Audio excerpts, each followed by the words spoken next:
Hello and welcome. You're watching DD India and this is our special show which is all about the 3-day visit of India's Prime Minister Narendra Modi to France, which will cover topics as diverse as defense to nuclear energy and artificial intelligence.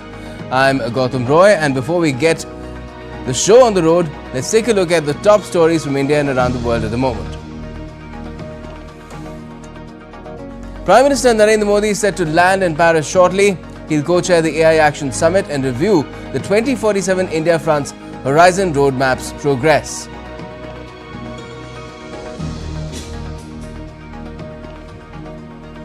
World leaders begin to arrive in Paris for the AI Action Summit. The 2-day summit is being attended by over 1,500 guests, including more than 100 world leaders.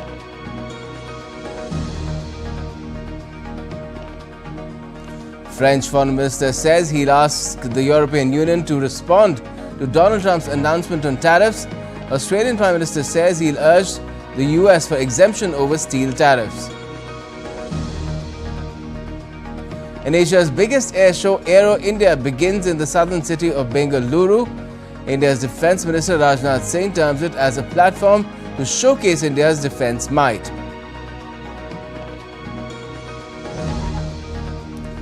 And Prime Minister Narendra Modi engages with students, teachers and parents during Pariksha Pe Charcha's 8th edition in New Delhi.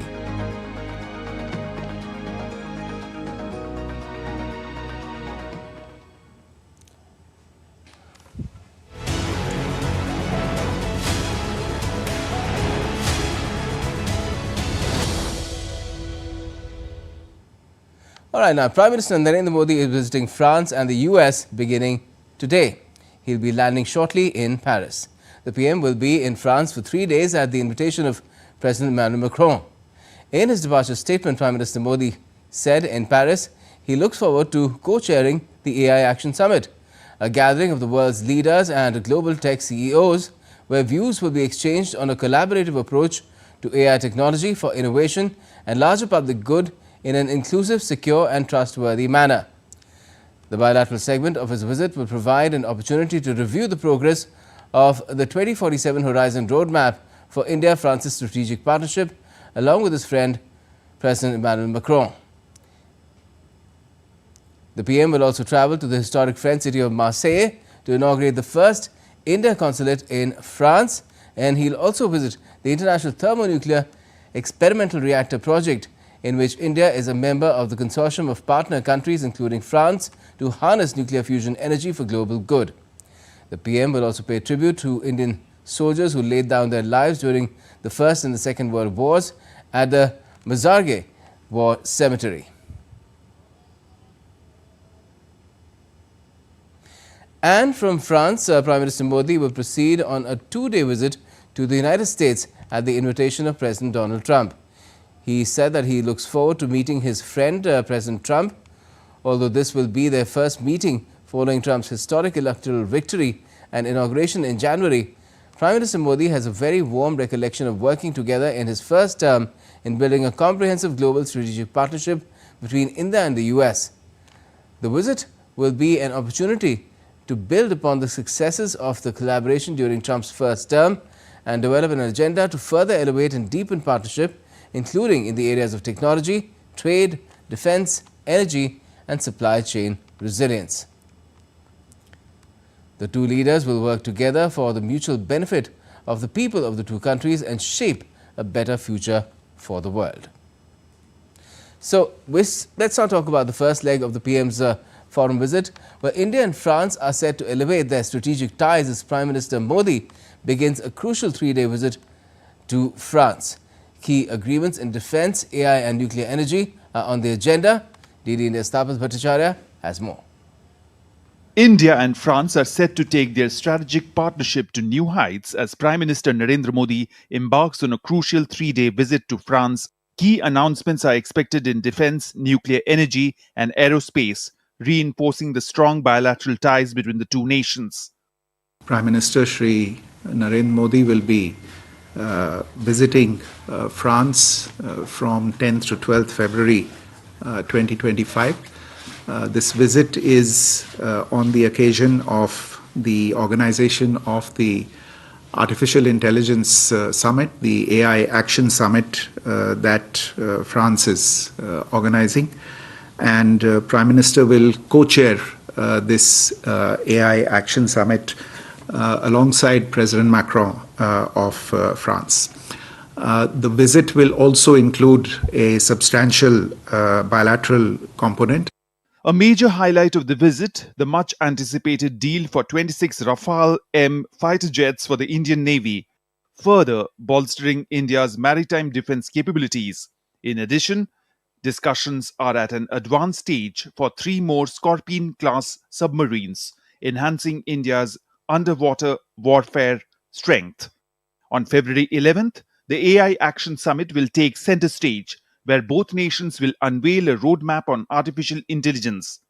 This initiative aims to drive governance, inclusivity, and global standards for AI technology. AI, as you know, is one of the revolutions sweeping our times with enormous implications for our society, for our politics, for our economy. And there, India brings to the fore the voice of the global south, given the concerns we have about making sure that there is an equitable access to AI technology. There is no digital divide, so to speak, that it should be safe, it should be trustworthy, it should be open and inclusive, with adequate care for the impact it's going to have on the future of work, on the future of labor, how it's going to be governed. So those are the common concerns which we have. And it also lays the foundation for how we can collaborate with France. The visit also focuses on economic cooperation with a CEO roundtable. Discussions will also focus on further increasing the cooperation between the two nations in diverse sectors, including aviation, manufacturing, defense, technology, energy, among others. Prime Minister Modi will then travel south to Marseille, marking the opening of India's new consulate.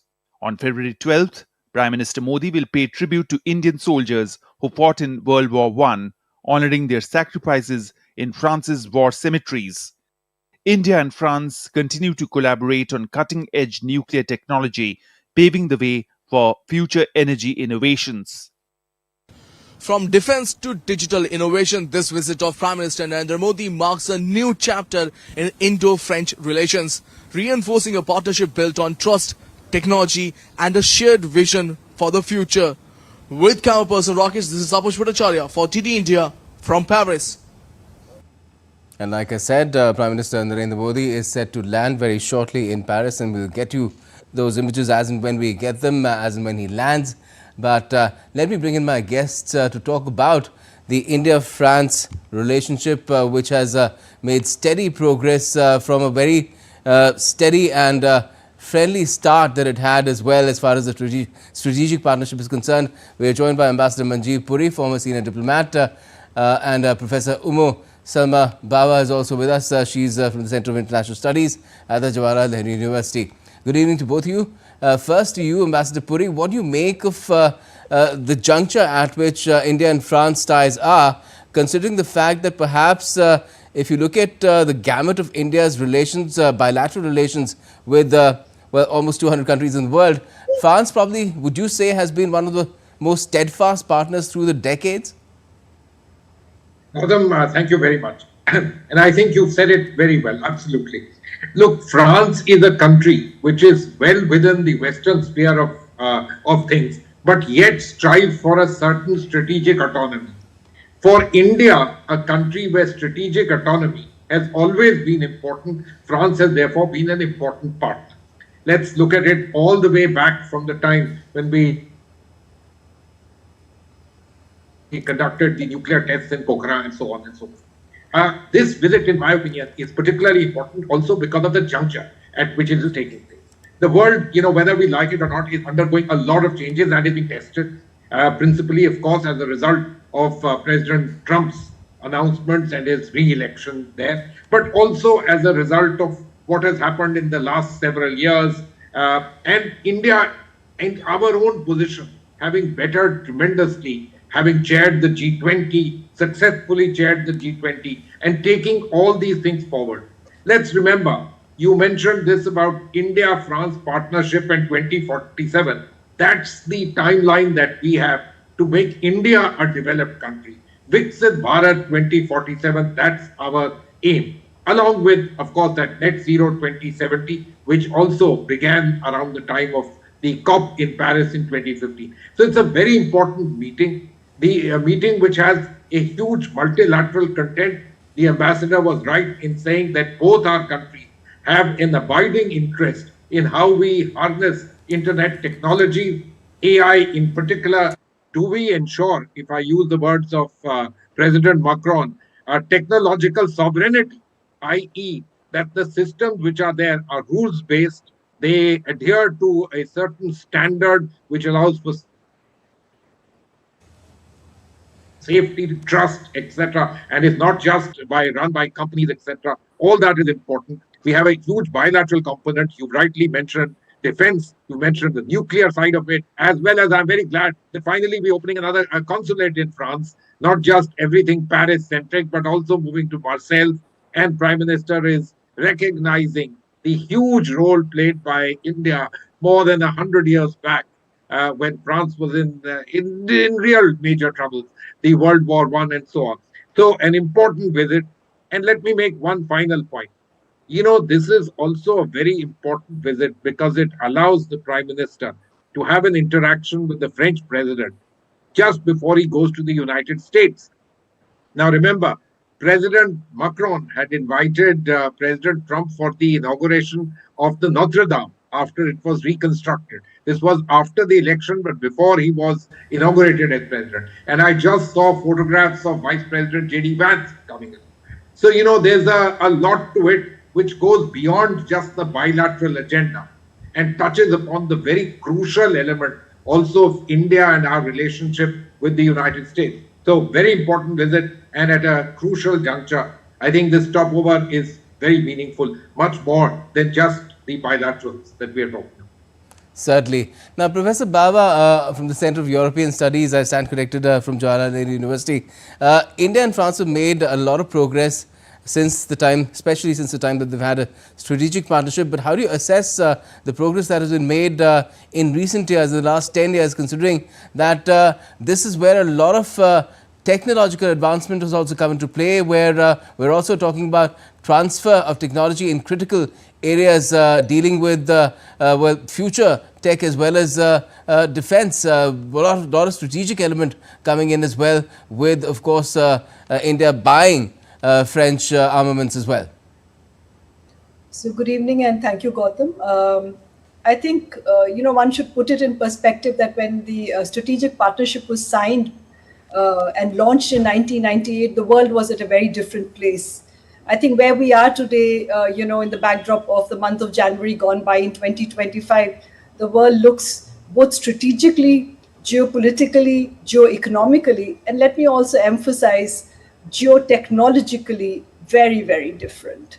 I think the India-France strategic partnership rests on very solid pillars. You know, there are three pillars to the partnership. There is the planet, there is the people, and the prosperity. So, I mean, you see all of that working around at the political side of it, the economic side of it, the security element, you know, which has really flourished, and the people-to-people component. I think, you know, if I place the Prime Minister's visit to Paris at this point, two things stand out. First, it's a tech summit. I think what is important to emphasize is that India is a co-chair, we are co-leading the summit, means this is about shaping and evolving the rules of interaction and what will govern the technological space, which is already evolved, but taking it forward in a structured rules-based. And we're constantly talking about how this rules-based would work. And I think it's important to emphasize this invitation by President Macron to Prime Minister Modi is a testament not only to the strength of the relationship, but also is indicative of what I talked about, the flux in international relations and why France is looking along with Europe to building partnerships. And this is where this multilateral is extremely important. And then part two of that is this multilateral, which is showcasing India and France in Paris, along with the rest of the world, in the AI summit, is also then the bilateral component of it, which has grown from strength to strength, as Ambassador Manjeev Puri has already pointed out. I think over here, three things stand out, and especially let me start with the tech point of it. I think seen from a technology perspective, the presence of big tech companies in the US and the current tech leaders, emphasizes clearly there is a gap between who is actually in the field with either the technology in terms of even quantum computing, having the computing capacities, the supercomputers, the data centers, all of which are interconnected. I think it has drawn attention to the fact that there are those who are leading the race. China has just recently launched its own, AI, and shows how cost effective it can be. And I think in this, there is this feeling of a catch up. If the US and China are the ones who are going to set the agenda, and let's not forget the geopolitical dimension of it. So if they are going to be, they are the tech leaders currently. They're also the two contestants in the strongly contested, order which is evolving, which has also been declared to some extent by President Trump. The question is, where are the rest of the countries? And it is in this context the AI summit gains a lot of importance, as there are going to be many global leaders. But the fact that I think India partnering with France, they're looking at how is it that the new tech partnership or the rules of governance of technology, where access, equity, and inclusion are going to be extremely critical. And so I think navigating that space is a testament not only to the part of the bilateral, but also talks about to how we are designing a future which is heavily tech driven. And the tech industrial complex is already a reality. It's not something which is going to evolve or take place, 5 years from now. The competition is growing. And so negotiating that space and taking forward what has been already decided in the past two summits in United Kingdom and South Korea, I think is extremely important and reflective of the current engagement. Well, certainly. We will talk about this further, the AI race that seems to be on now in the world. But let's just play out what we have prepared for our viewers as well, as far as the summit is concerned, where the future of artificial intelligence takes center stage in Paris as world leaders and tech executives are gathering for the AI Action Summit. Co-hosted by French President Emmanuel Macron and India's Prime Minister Narendra Modi, the high-profile event aims to establish a global framework for AI governance while pushing for ethical, accessible and sustainable development of the technology. With top political figures and tech industry leaders in attendance, the summit could play a pivotal role in shaping AI's and the world's future. Here's more. I am delighted to welcome you to this unprecedented AI summit in Paris, co-chaired by President Macron and Prime Minister Modi. With this, the Artificial Intelligence Action Summit opens in Paris. The event, co-hosted by French President Emmanuel Macron and Indian Prime Minister Narendra Modi, brings together around 1,500 participants at the Grand Palais. The summit's primary focus, mapping AI governance worldwide, promoting ethical and accessible AI, and reinforcing European sovereignty over the technology. In an interview, French President Macron announced that France will also announce private sector investments totaling some 109 billion euros in its artificial intelligence sector. Europe will accelerate, France will accelerate, and therefore for us, France, we announced tomorrow at the summit 109 billion euros of investments in artificial intelligence over the coming years. As discussions begin, world leaders have started arriving in the French capital. US Vice President J.D. Vance touched down in Paris with his family, receiving a warm welcome with French Overseas Minister Manuel Valls. Chinese Vice Premier Zhang Guoqing too arrived in Paris. Beyond the political sphere, industry heavyweights including Alphabet CEO Sundar Pichai, Microsoft President Brad Smith and OpenAI CEO Sam Altman are set to deliver key addresses on AI's future. This is the third high-level AI summit in recent years.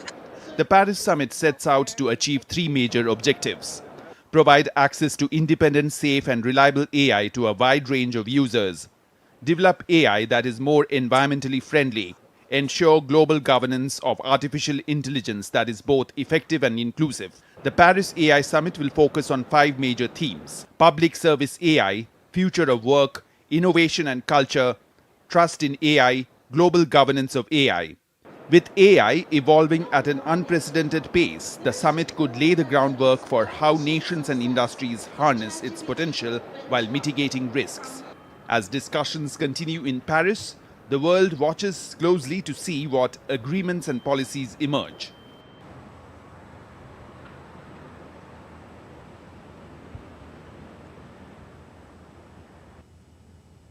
And French President Macron has used AI-generated deepfake videos to promote the launch of the AI Action Summit taking place in Paris. In a video clip shared on his social media platforms, Macron responds to a montage of deepfake videos featuring him in popular movies and TV shows, commenting with "nicely done." The video, which has been seen millions of times across the president's Instagram, X and TikTok accounts, shows him inserted into a 1980s Eurodisco hit and influences hair tutorial and the action hero TV show MacGyver. France is hosting the third AI Action Summit in Paris on the 10th and 11th of this month, which will bring together global leaders and tech experts. India's Prime Minister Modi, as we've been informing you about it, is co-chairing the discussions on AI governance and innovation, development, sustainable use, safety. There's a whole gamut of issues that will be taken up during the course of this event. Now, let me go back to our guests, Professor Umesh Sulmabhawa is with us, and Ambassador Manjeet Puri too. As far as the issue of AI is concerned, Ambassador Puri, do you feel that this particular summit is being confronted with a totally different scenario compared to the ones that was there for the previous two summits in the UK as well as in South Korea? Because with the DeepSeek now around, there is a huge challenge to everyone to come up with something better, faster, be ahead of everyone in the race. And then where do the guardrails go? Because that becomes a huge worry in this scenario as well. Gautam, you are spot on. It is not just because of DeepSeek, that obviously is there, but also because of the inauguration of President Trump.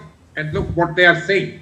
Remember, one of his first acts after the inauguration was to tell the World Economic Forum in Davos over an internet interaction that the European Union was unfair in its targeting of US internet and, artificial intelligence and all these companies, including Google, Meta, and so on and so forth. So, there is a great deal of pressure on Europe. And while I fully understand President Macron talking in terms of Europe will do this and that, the fact is that Europe is lagging behind in all of these particular things. It should move forward. It can't just be a regulatory body. It needs to be at the forefront of innovation. Now, I'm glad they've called Prime Minister Modi because, India at least has provided something else, not only this back office business, but in terms of the people who are working on it. Large numbers are from India. Of course, the big names you mentioned, Sundar Pichai, we all know all that. Those people are very much there. But India has involved itself in the evolution of all of this that takes place with the internet. Having said this, let me say that I can't underscore or underline more heavily the need for some kind of governance, some kind of guardrails, because internet itself, for which we could not agree on any kind of international governance standard, was a difficult task altogether. But with AI having the potential of, in a sense, putting itself in place of the human mind, it's very important that the world finds ways and means of checking what it can do for ensuring it's trustworthy, for ensuring it's safe, not just for the leaders and the big companies, whether in the US or in China, etc., but across the world, in particular the global south. Now, this is therefore very important, that building these guardrails, talking about it, making people aware. Let's also be very clear on one thing. There's no point in hiding yourself from technology. You should embrace it, you should understand it, and try and see how best you can regulate things such that technology goes forward, but it goes forward for the benefit of the humankind. And let me underscore once again, the people across the world, not just in the developed and rich world, but across the world, the global south in particular, and large countries like India, it's particularly important. So I'm very glad that this is taking place. The situation has rightly changed from South Korea and from the UK. And all of these particular factors we need to take into account. The Chinese putting themselves out straight away. And look what happened to NVIDIA's share on the day that they put themselves out. That the shares clawed back is a different matter. But we need to be all cognizant that in a sense, there's one huge big kid on the block, but there's another one also around. And we all need to be cognizant also of them. And that today, let me make this point to you, very difficult for them to go about saying they are part of the global south. We need to understand that. We in India, the global south also needs to understand that. So you are spot on in saying it's important that we bring the world together and the world understands the needs and requirements of the global south. Yes, and you said that Europe has recognized, especially Emmanuel Macron has recognized that as far as the AI race is concerned, it's lagging. And do you think, in fact, let me pose that question to Professor Bawa, because do you think that is the reason why India has been brought on board as a co-chair, because of the kind of prowesses that it has in computing, even in AI, because our minister, IT minister, Ashwini Vaishnav, has gone out and publicly said that within a matter of perhaps months, if not shorter period of time, India will have its own indigenous AI model, an advanced model, which will be perhaps the most cost effective in the world.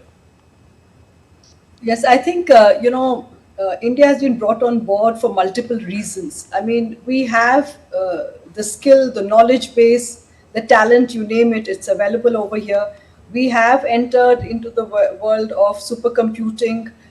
We are expanding it. In fact, the current budget has made a special outlay for AI in terms of both centers, knowledge partners. So I think critically recognizing that we are at the cusp of a new engagement where technology is rewriting, the way how business is conducted, politics is conducted, more importantly in terms of how the tech knowledge will transfer and translate into economic output as well. So I think it clearly is indicative of that, and one should read it along with the European Commission itself also launching its own competitive, compass in January, where they focused on innovation, decarbonization, and security as the three pillars.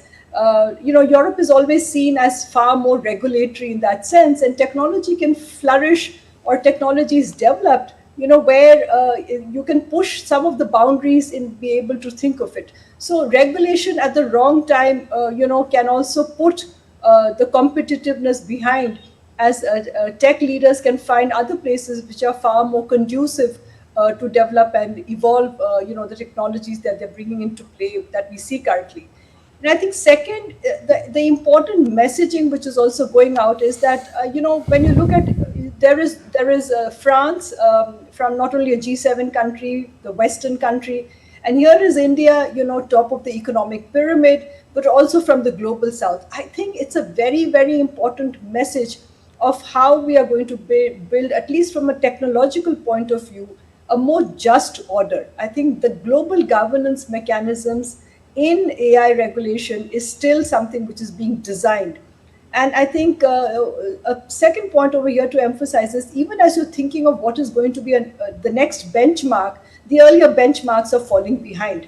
So if you had the major tech leaders from the US kind of taking the head start and dominating the field, China's own breakthrough, which has come, also identified that they can also produce and deliver. So I think in that sense, what we are looking at multiple kinds of partnership message. It's not only just about the North and South, it's also about how technology and partnership and innovation can come together. Listen, the emphasis is also on equity building. I think we've got to look at what all earlier, transformations have produced, and they've produced deep divisions which continue to exist with us even today.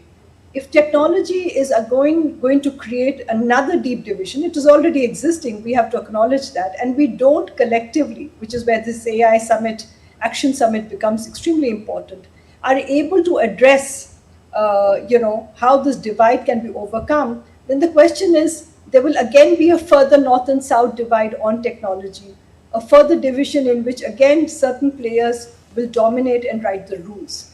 So I think India's inclusion in this is an inclusion is of multiple levels. It not only is a recognition of India per se by itself and its own role and contribution to technology development, but it is also an acknowledgement about India and the global South, where India has strongly and steadfastly pushed for that, that we have to look at the needs of the global South, and we have to see that they are not left behind in these discussions as a new rules order is being decided for global governance in technology. Certainly. Now, Ambassador Puri, while Professor Bauer was speaking, we were running pictures of all those leaders that are arriving. It's quite a mix, really. Just shows the kind of power game that is on as far as this frontier technology is concerned, because not only you mentioned the US Vice President J.D. Vance, the Chinese Vice Premier is there as well, and China right now has a bit of, it has a chip on its shoulder right now because of how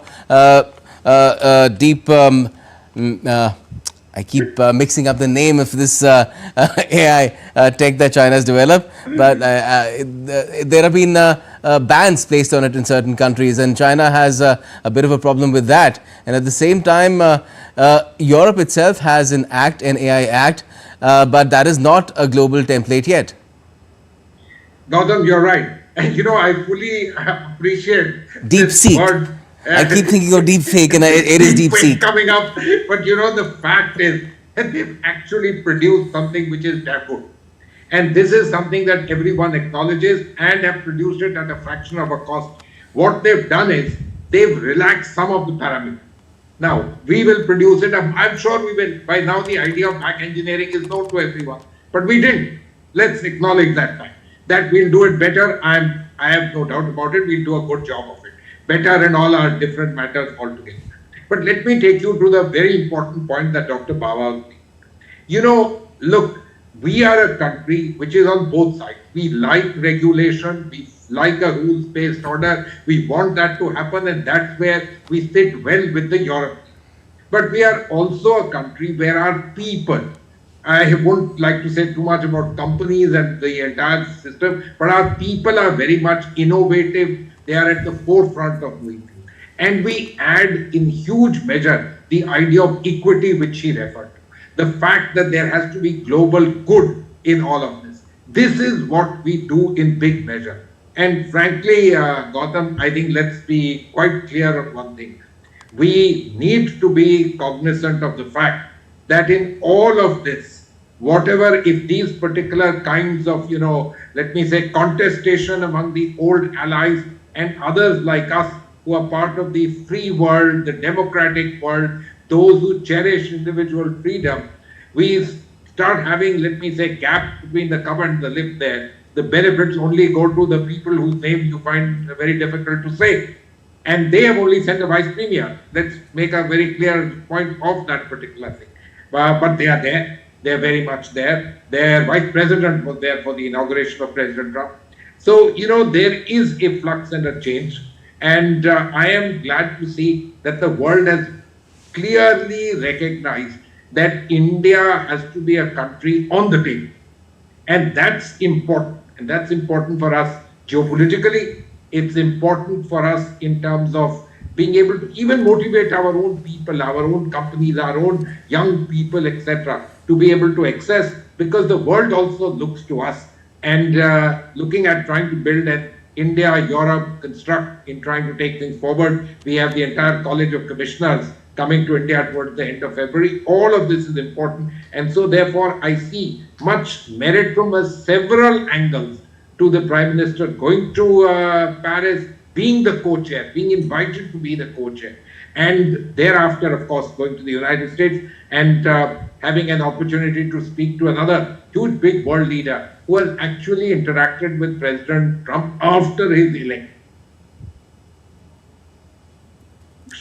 on his own soil here in Paris. So very important in every way, and a clear recognition that India has got to be on the table because it's important. It brings capacities and it brings the idea of global good. Okay. And do you think, Professor Bawa, the summit will also address the issue of how, well, a lot of people see AI as very exciting. They have started using it in their day-to-day, especially work, especially on the sly as well, because they just take some shortcuts where their corporate duties are concerned. But there is a huge sense of dread as well. And already people are saying that entry-level jobs in particularly the Western world in the tech sector have started to shrink. They've started to evaporate. So do you think any effort will be made to address that as well, that AI is simply going to eat up jobs? So I think one has to recognize that, any technology is disruptive. It is going to be disruptive of whatever has been the current methods of work or what we have used it within industry interface.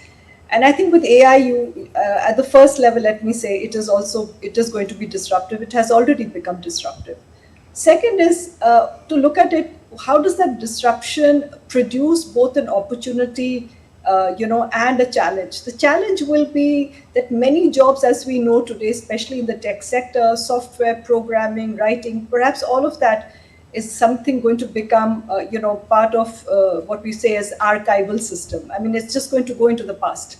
The AI systems are going to take over and produce. They don't need coding. They will produce what you need in terms of systems at a much faster pace. That is extremely important. That means time becomes extremely crucial. Second, cost.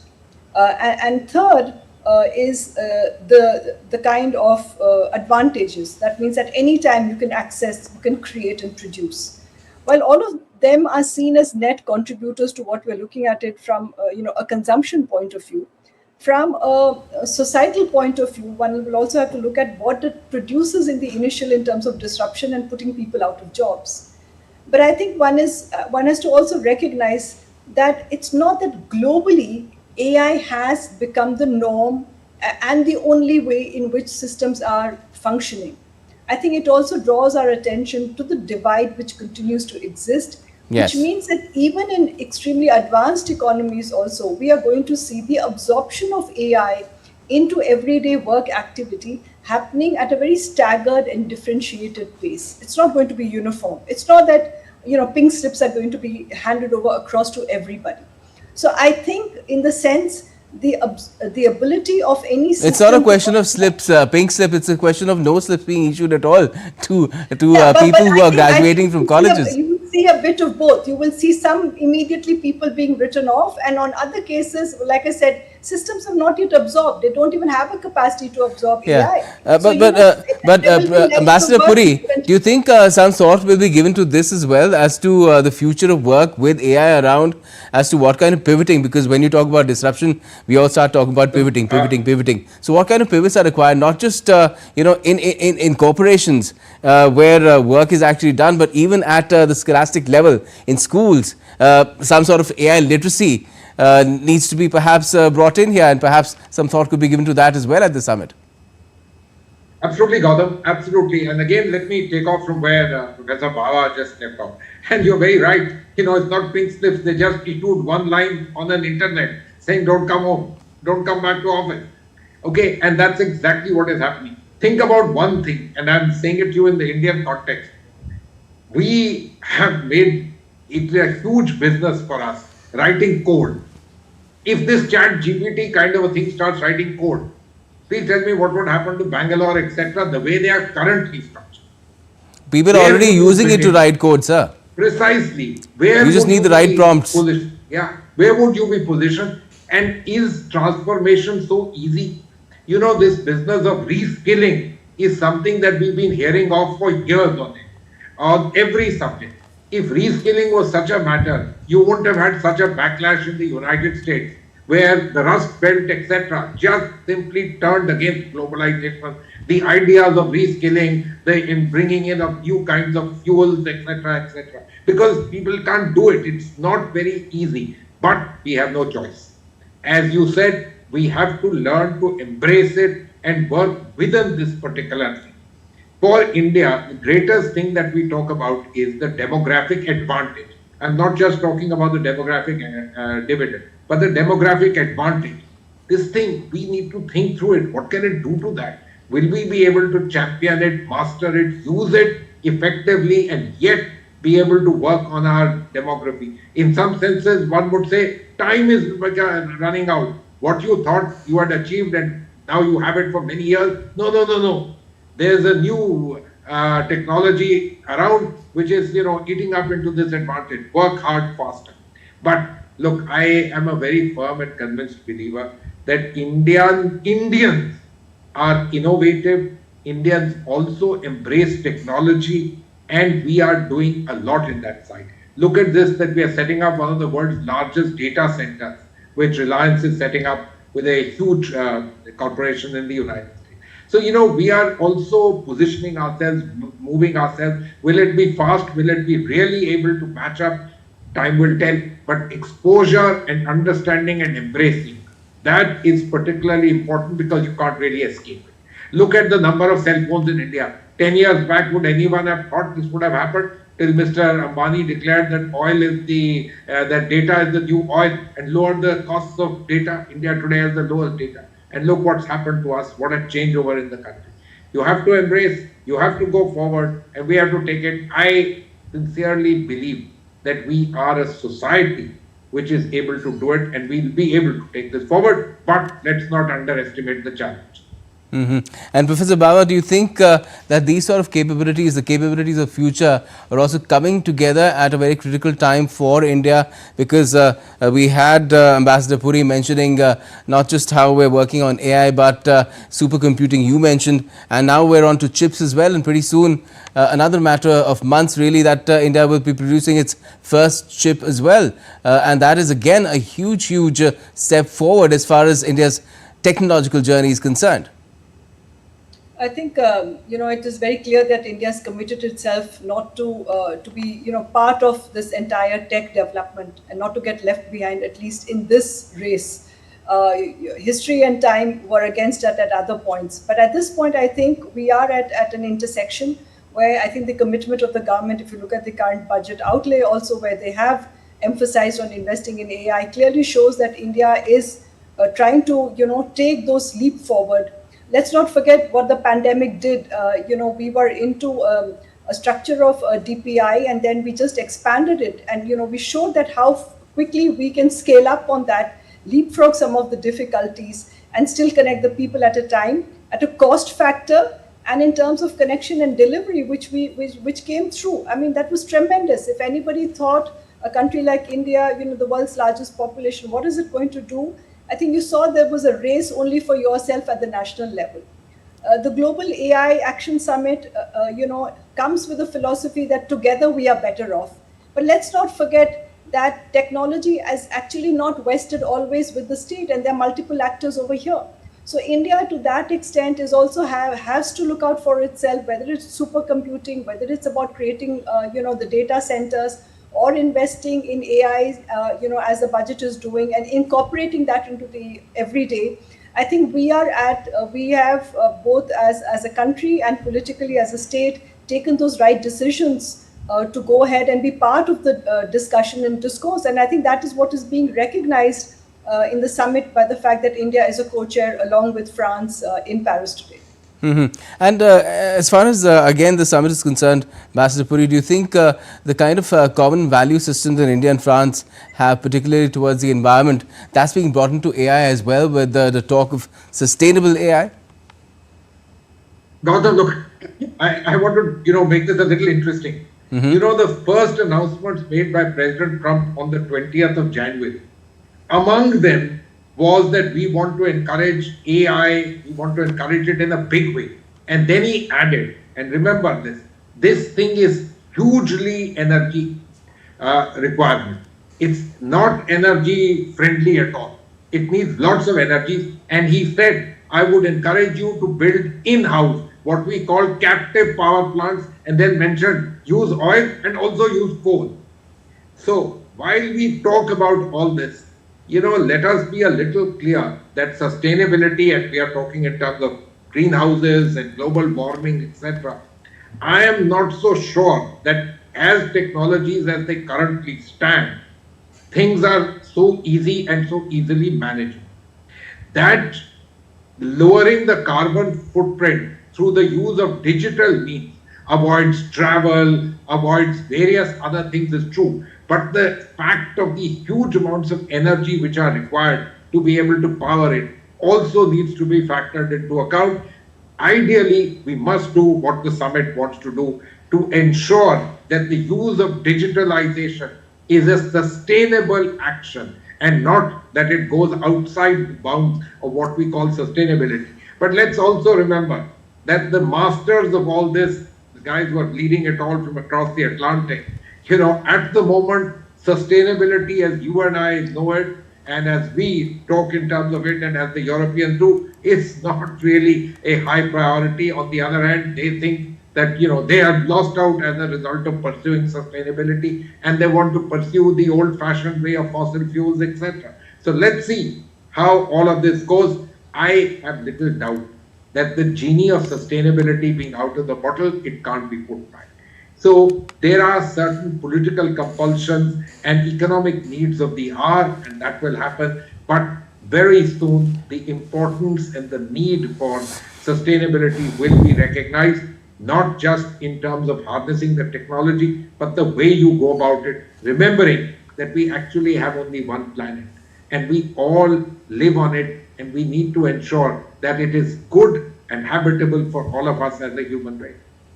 Yes, we will carry on our discussion. In the meantime, we've already broken the news that Prime Minister Modi has landed in Paris for his engagements there over the course of 3 days. Now, the core of the India-France long-standing partnership is underpinned by shared democratic values, belief in multilateralism as a means to tackle global challenges, respect for international law, strong economic, cultural, and academic and people-to-people ties. Now, major ongoing defence-related projects include the purchase of Rafale aircraft and the P-75 Scorpion project. Other potential new areas of collaboration being pursued are co-development of next-generation engines for fighter planes. An office of DRDO has also been opened in the embassy in Paris in 2023 for strengthening the technology cooperation between India and France. There were several port calls during the year as well, and the one that went by, Highness Tabar made a port call at Toulon from the 29th of August to the 2nd of September last year. The port call also included the harbour phase of ex-Varuna 2024. And Highness Talwar made an OTR at La Réunion from the 27th to the 29th of October last year. Also, India and France have a rich history of cooperation in the field of space. For over 60 years, between ISRO and the French Space Agency, Centre National d'Études Spatiales. Now, France remains a major supplier of components and equipment for the Indian space program. Ongoing cooperation activities include joint satellite mission Trishna, maritime domain awareness system, payload accommodation, group station support, human space flight, and professional exchange. ISRO has been using the launch services of Ariane Space for launching its heavier communication satellites on commercial basis.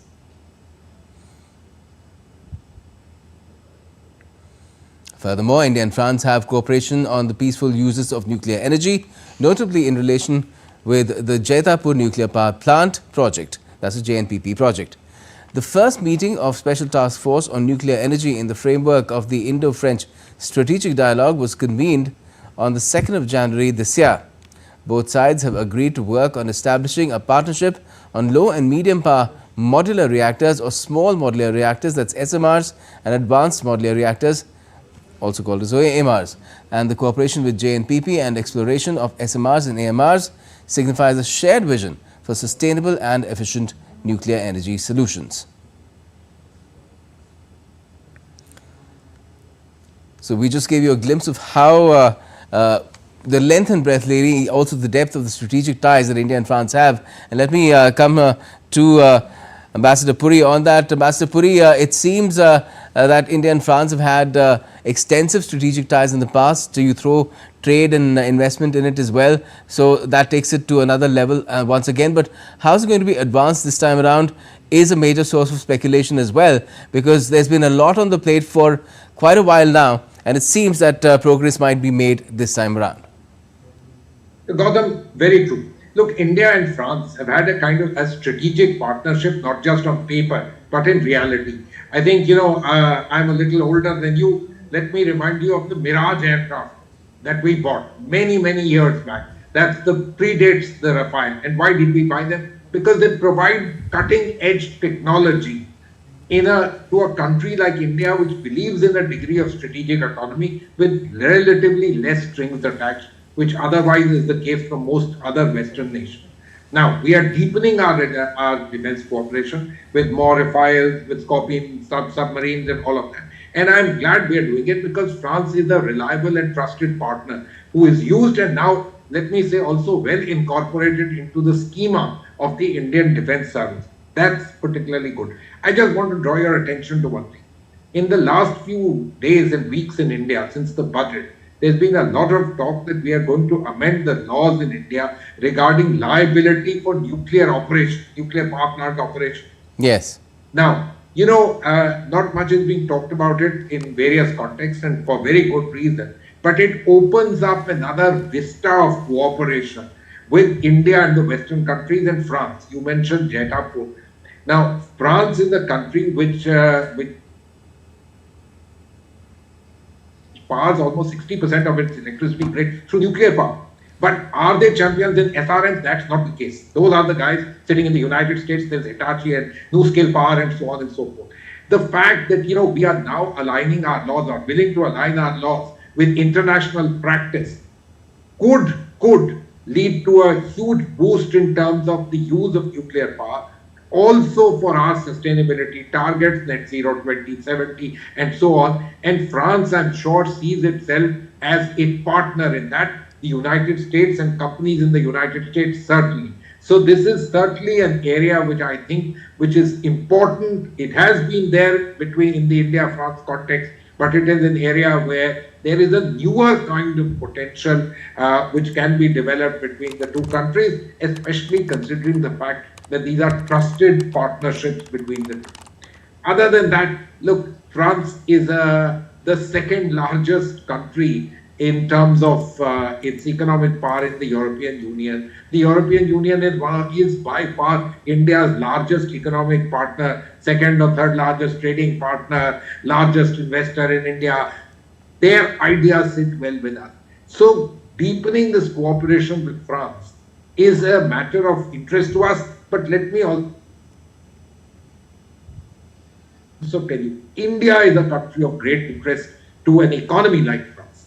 And that's why they also make an effort to reach out to a country like India, which has huge needs, which welcomes European technological and regulatory and other ideas. We have a trusted relationship with France. We provided opportunity for them and the Europeans in general. And so we are a country of major interest for all of them, which is why it makes for a partnership in which both sides gain. And that's important, I think, in the overall scheme of things. Right.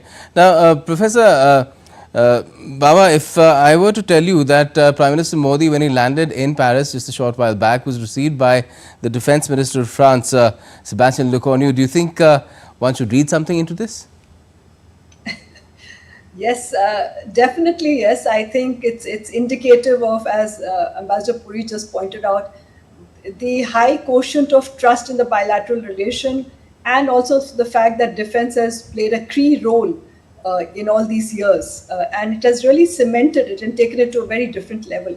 I think we moved from what was the earlier 50s and 60s and 70s transactional to something where the underlying philosophy of the strategic partnership has undergone a change. I think that is extremely important. Ultimately, the value of any partnership lies in its delivery. As the security environment in the neighborhood over here has transformed rapidly, and the scaling up in military expenditures is taking place both within the South Asian part and the larger, Indo-Pacific region. I think India's defense requirements have also changed, and we need an augmentation on that. And I think it's a welcome thing to look at what is coming through in France. And I would say that the fact that the defense minister is there, one could read it as well. It's a protocol, but I would read it more than protocol and say that it is also indicative that we are looking at it, and it is also expected that some developments on defense deals, further will go through. A lot of it, if you look at it politically, has already been done within the realm of government to government. What it does is it creates a different level of accommodation, understanding where the concerns and interests are coming from, and the ability to cut through the layers of bureaucracy at one level, but also the politics of the decision making. Because when the two leaders on both sides decide that they are going ahead, I think it gives a very strong signal to everybody else in the machinery that they have to now come on board to make all the necessary arrangements to deliver on the deal. So that's the first important element. And second, I think, as Ambassador Puri pointed out, as India has been expanding its defense acquisition as well, France has continued to upgrade what it has been able to give to us. So that means our fighting capability is strengthened. That is extremely important. Second is also about the Make in India and the transfer of technology. The reluctance still in some of the countries to either make in India or transfer technology is something which we have actually gone beyond that point in our bilateral relationship with France. So I think that shows to you the nature and the level of the partnership. And a third thing is, let's also remember, France is a resident power in the Indo-Pacific. I'm going to have to interrupt you, Professor Baba, because we've just received images of Prime Minister Modi's landing in Paris that we spoke of earlier. There you can see when he landed in Paris about a little over half an hour ago. These are the images from that time. We're playing them out for our viewers now. And he has received a guard of honor as well.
गंदा पानी पीते हो मेरा मतलब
So a chilly, wet day in Paris when Prime Minister Modi has landed there for his 3-day official visit, being received, as you could see, by the French Defense Minister Sébastien Lecornu, right by his side, going without an umbrella to meet everyone and then receiving that guard of honor as well. That doesn't distract from the kind of warmth that India and France have shared in their relationship for decades now, and it's only getting all the more warmer with the kind of issues that India and France are looking to tackle as far as global concerns are concerned, from the fact that we all want to have an AI which is effective and at the same time responsible, to the fact that we want to ensure that there is a strategic balance in the world in every aspect as well, be it from defense to trade to the movement of people to almost every other issue. So that's what we've been talking about. Prime Minister Modi just arriving in Paris. We brought you that images, and we still have our guests with us. Professor Bawa, we were talking about how India and France are trying to ensure that the strategic balance in the world, which is getting challenged hugely in this particular phase, at this juncture of time, is maintained in some sense, where even the global south has a voice, and at the same time the entire human race progresses sustainably. That is something that is the pursuit which is common, but a lot of challenges in the way, and how India and France navigating them. So I think this summit itself is an example of how the North and South are going to bridge the divide, especially in terms of technology. Because if you look at technology as an enabler, if you look at what we have done and achieved in India with digital public infrastructure, then one can replicate that at a cost and a scale in other countries as well. I think that is something which India's strength is and is visible. And India is bringing that in terms of the philosophy to the summit and also to the bilateral relationship. And I think there we may also see, once the bilateral meetings take place, we are looking also at how India and France will look at, taking their own developments for triangular development cooperation is likely to be launched. In this, I think climate action, climate change, the focus on SDGs is going to be important in third countries and also, in the Indo-Pacific region. So I think what you're seeing is expanding the cooperation, and taking that bilateral cooperation to the benefit of third countries is something which is possibly on the table, and we should expect some important developments in that direction. And I think the fact that India has repeatedly said, and even for the AI summit, that the global south, the concerns of development, you earlier brought in the issue of sustainability, and Ambassador Puri correctly pointed out that AI is extremely energy intensive. How do we keep our side of the bargain of meeting our emission targets, and at the same time using technology to harness the potential and bring it for the benefit of all?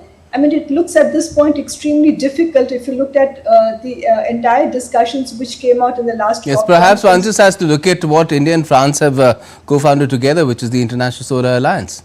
Right, and that is a very, very major critical breakthrough in terms of the joint partnership as well, which talked about the emphasis on renewables and expanding the ISA. So I think I'm very hopeful that part of it will also expand to other areas in the discussions.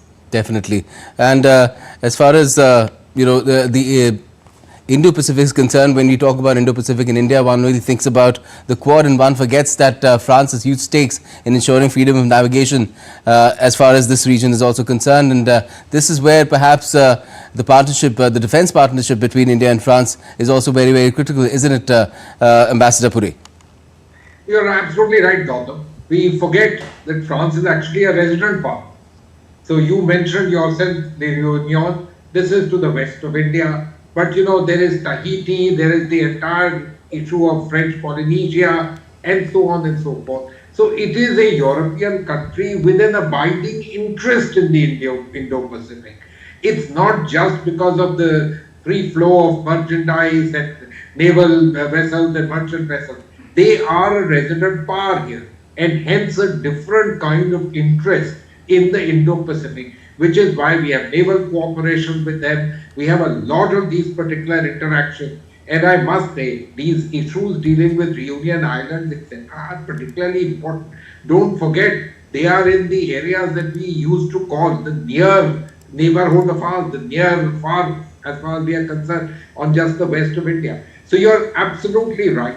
France is a country which is in Europe. It is a European country, but it has always, within the Western system, had its own interests, which are slightly different but significantly different, and has always also worked on a kind of strategic autonomy for itself, all of which sit well with India. Its national requirements and India's national requirements fit together, and that's what makes it a trustworthy and a long-lasting partnership. Certainly. Now, let's talk about other aspects as well of these extensive ties that India and France have now within the European Union. France remains India's fifth largest trading partner, following the Netherlands, Belgium, Italy and Germany. France considers India an important market for its products and is looking to increase the number of joint ventures and encouraging investments in and from India. Already 750 countries from France already in India. Now, both countries are also moving to jointly develop technologies and integrate existing technologies as well.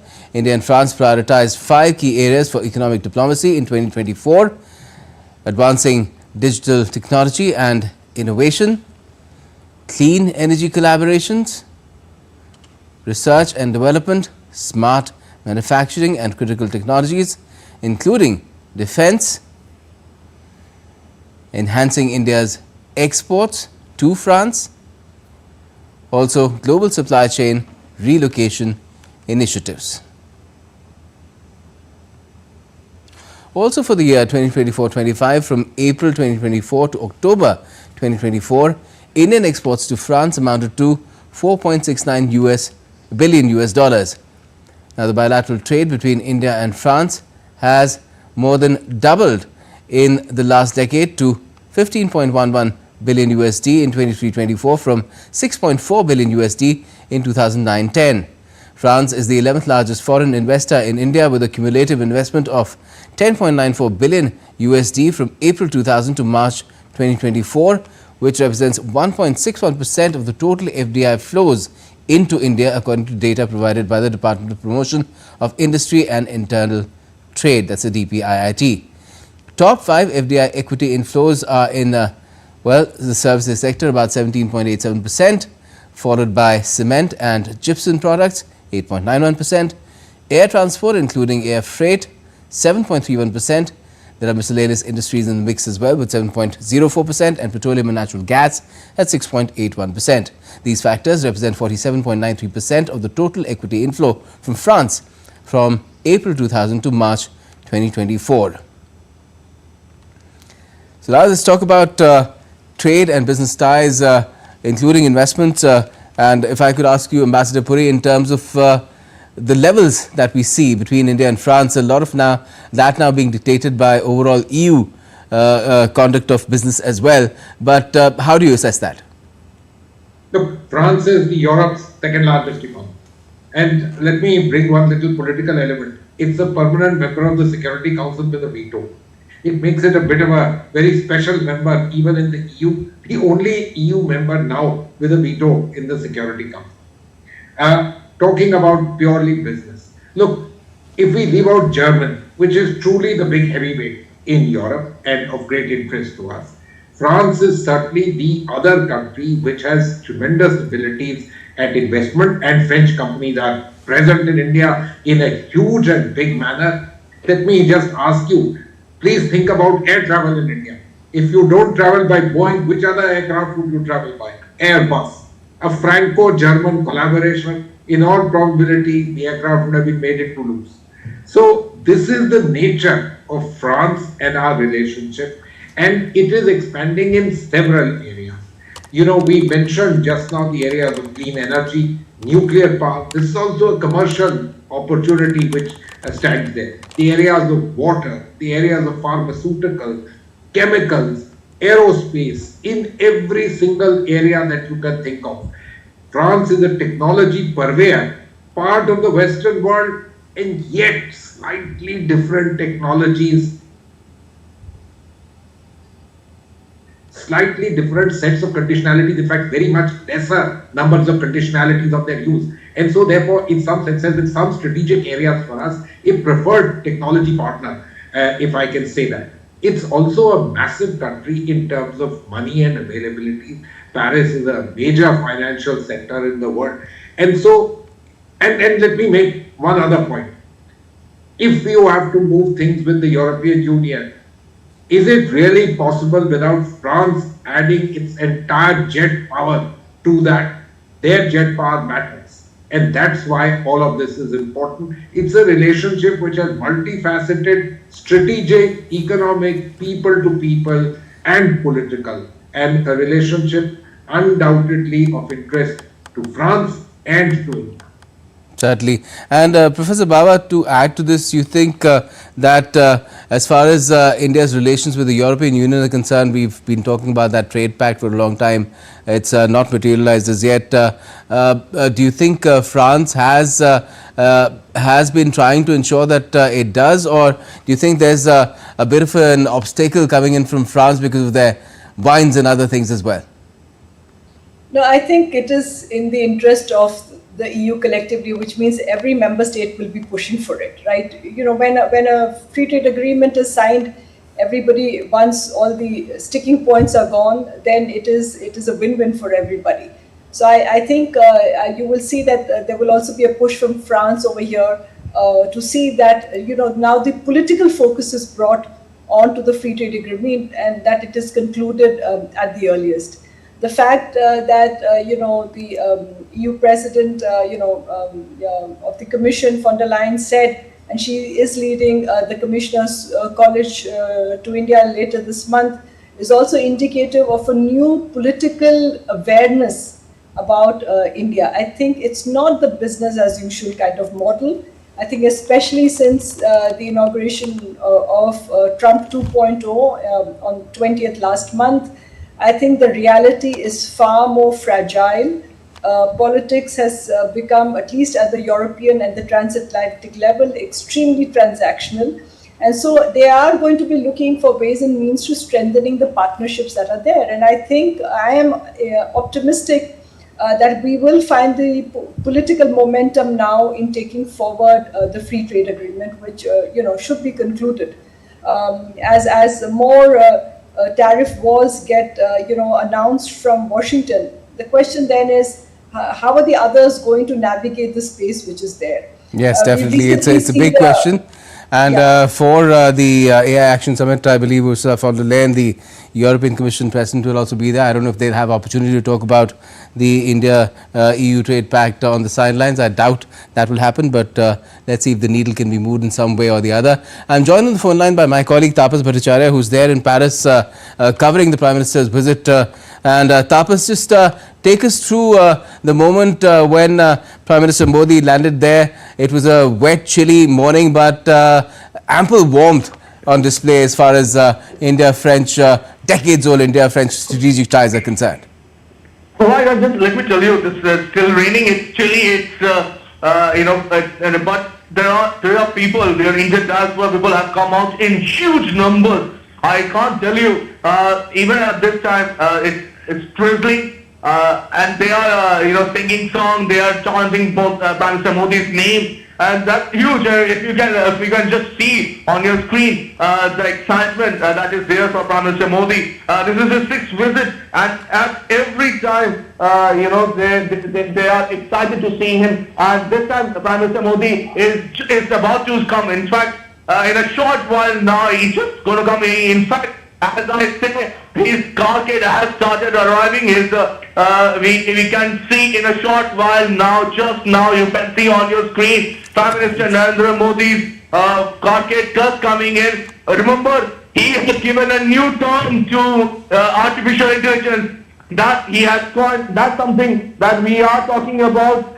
He has spoken about aspirational India. The new AI is the aspirational India, and the whole aspiration of the country is right now behind him. And as you can see on your screen, Yes, Tapas, we're playing out the pictures of the PM's arrival at the moment at the airport, the Orly airport.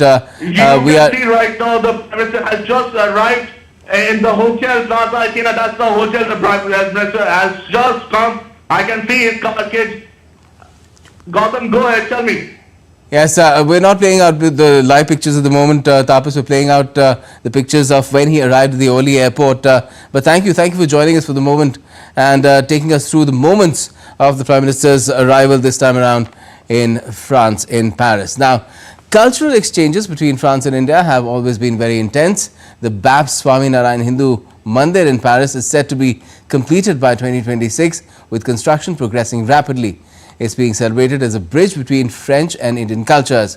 While France is home to several Hindu temples, this will be the first built in a traditional manner using intricately carved stones crafted by volunteers in India. Designed as both a place of worship and cultural engagement, the temple's ground and first floors will feature exhibitions, offices, classrooms, gyms and more. The second floor will house the mandir itself, complete with an outdoor terrace. Tapas toured the site and spoke with the volunteers contributing to its creation. Now I am in outskirts of Paris, and here this particular mandir that you are seeing just behind me, it's a Babs mandir. It's Sanatan Dharma has reached every nook and corner of the world. After UAE, one of the largest Babs temple, Johannesburg now, and it's time for soon to be Paris is going to be in the list now. Yes, so Paris Mandir here in front of us, you can see the construction work going on in its full force. This Mandir is due to open and inaugurate later in 2026, tail end of 2026, for the diaspora here, for the Indian community, for the Bharat community here. Prime Minister Narendra Modi is a big believer in Sarva Dharma Sammelan, Vasudhaiva Kutumbakam, spreading the Sanatan Dharma to everywhere. Do you believe that somewhere down the line pushed you guys also to take that leap of faith? So this is something that has been a vision, has been a sankalp, a vision of our Guruji's, Yogi Ji Maharaj, on his way back from the United Kingdom in 1970, had come to Paris for a stopover on his flight and had blessed the land and said that one day in the future our people will also come here like they went to the UK. And then Pramukh Swami Maharaj for the past 30 years has visited this European city of Paris and many other cities in Paris, whilst in London as well, and had always had a plan that one day we should have a mandir here. So Bharati Sanskruti, our spiritual values, our ethos, our community spirit, we can enhance the community we live in. There seems to be a love affair with Indian culture, Indian tradition with French people, isn't it? Well, to be honest, all over the world people are very excited with the Indian culture in terms of architectural or even the festivals that we do, and so this is one place where we can actually show them what we do. It's not easy, it's minus temperature at times. It becomes construction is not easy, isn't it? Yes, to be honest, it's cold all the time here as we are in France, but everyone has that warm feeling to selflessly help here as a volunteer. What are the basic factors that work here? Now, we have seen other mandirs, Babs Mandir. How this is different from them? What are its USP? Can you share with us? So I think one of the most important and unique aspects of this mandir is that it is on the Esplanade des Religions et Culture in Bussy Saint-Georges. The mayor has been instrumental in creating this esplanade where different faiths and communities can live in harmony and support each other. And so it's a wonderful opportunity. The BAPS devotees that are currently living in France, they form an important part of the community. The mandir will now give us a platform from which we can support the community. So it's not only going to be a place of worship, but it's going to be a place where we can support the community, we can invite our friends to come and share a bit of Bharat a bit of the Bharat culture, as you said. Bharat's culture, its ethos, will be showcased here, right outskirt of Paris. With camera person Rakesh, this is Taposh Bhattacharya for DD India from France. So that is also a very vital aspect of India-French ties, the kind of people-to-people ties that India and France share. And if I could come to you, Ambassador Puri, on that, the Indian diaspora there, 1.1 to 1.2 lakh, 120,000, 110,000, around that number. But that number in itself does not tell the whole story, does it, to how Indians have contributed to France's progress? Gautam, you know, when you started this program, you mentioned that the Prime Minister will lay the foundation stone or inaugurate the Indian consulate in Marseille. Now, in the understanding of everyone, France is a one-city country. And the fact that we have now felt the need to open a consulate in the largest port city in France simply shows the spread of our diaspora, the importance that it is even for us, and hence the need to reach out there. You then mentioned the question of the World War I soldiers and the role that they play. So it's a relationship which has been there for a long time. If I'm not mistaken, some of our most important companies are headquartered in France. If I'm not mistaken, one of our largest IT companies, its CEO sits in Paris. So there's a huge relationship. And as was very rightly pointed out in the last report, you know, BAPS has taken some kind of a world record, biggest mandirs everywhere. And I'm sure it will be one which, like in Delhi, the Akshar Dham, etc., would become one which would galvanize people, bring people, and ensure that that India remains, you know, in their visible sphere too, not just as something that they know from their intellectual side, their professional side, but they know that they are there. And then finally, what should I say? Indian food. That's the ultimate, isn't it?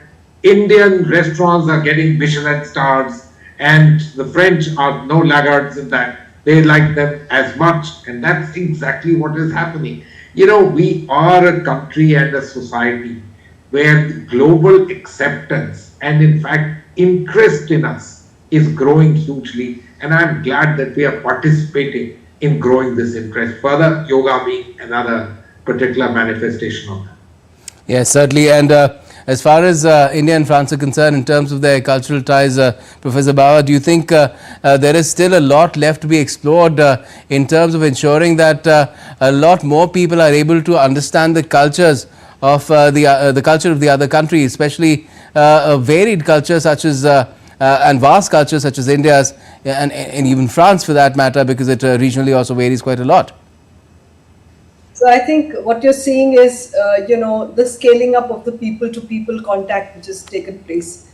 The fact, the presence of the large diaspora, the opening of a new consulate in Marseille, you know, you could factor that as business has grown, and as business grows, more people are going to be, you know, a magnet of attraction take place.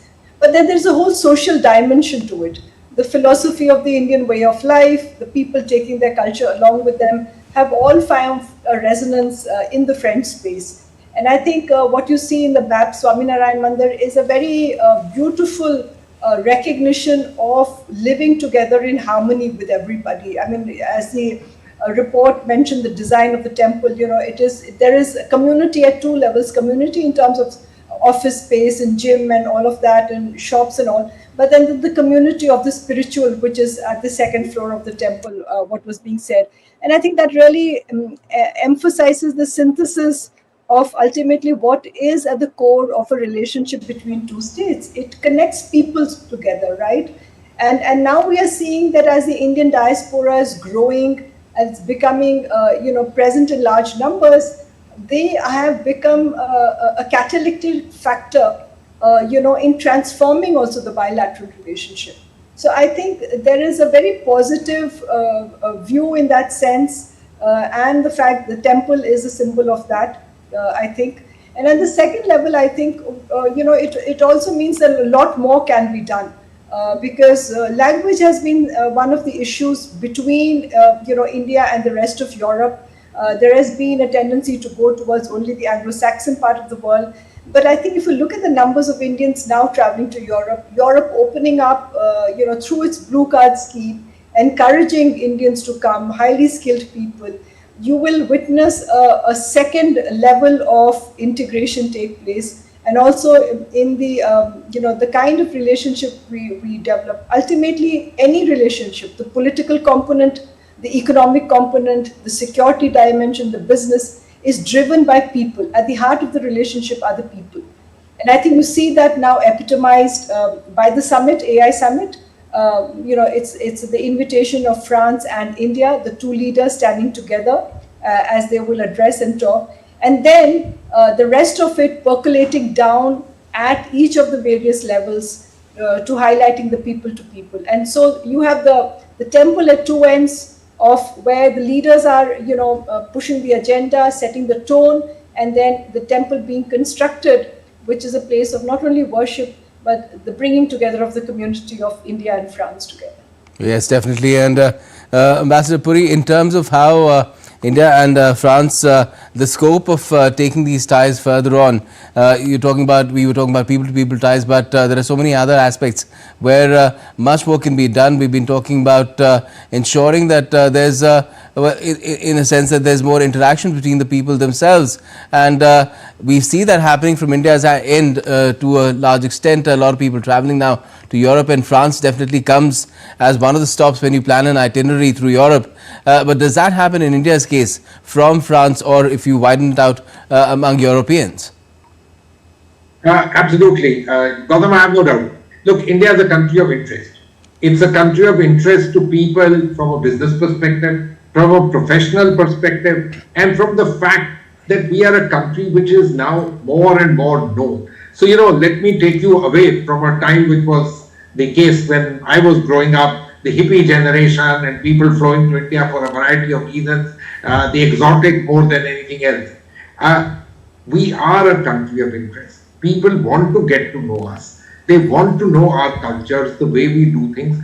That's how, after all, you will take your own interest forward as you look at developing business interests or whatever other forms that take you.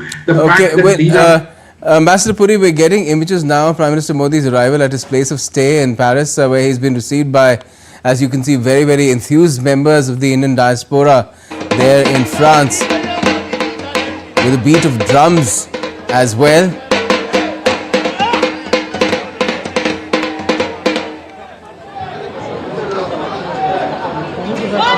And you can see the Prime Minister interacting with them as well, with chants of Vande Mataram and Bharat Mata Ki Jai.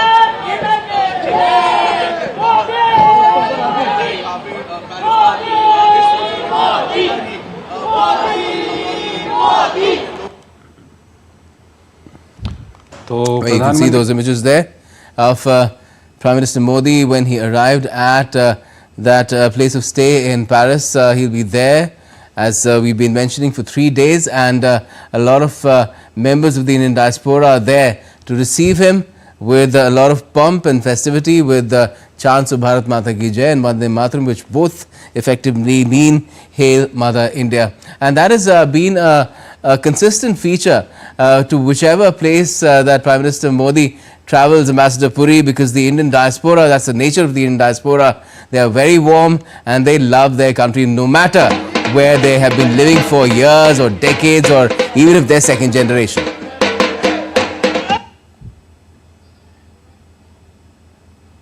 Important for him that he interacts with them, and by now it's known they also want to interact. So you see that happening. You said this is the 6th visit to Paris, so the people there in a sense think that it is their right to be able to reach out to the Prime Minister, and he responds, which is, I think, such a good thing. Look, we are all there for our people, even if they are overseas, and you must interact with them. That's a very, very good feeling. It makes people involved with the visit, makes them think that your Prime Minister has come there. And so, whatever are the security paradigms, protocols which really don't allow people to come too close, etc., etc., the fact of these things is important. It internalizes, and is good for the diaspora, apart from the fact that it's very good for us also to be able to understand their aspirations and what they wish from us and what can we do, harnessing it all for India altogether. And it just shows to the world as well the extent to which India has a presence around the world as well in terms of its diaspora, which is a force multiplier as far as India's influence is concerned. Thank you so much for joining us this evening to talk about Ambassador Puri as well as Professor Bawa. Prime Minister Modi's visit to Paris this time around has just begun, the 6th in all, but very, very significant in terms of the kind of engagements that he has ahead, and we'll be talking about that further in our shows as well. But for me, for the moment, it's thank you for joining us and watching this special program.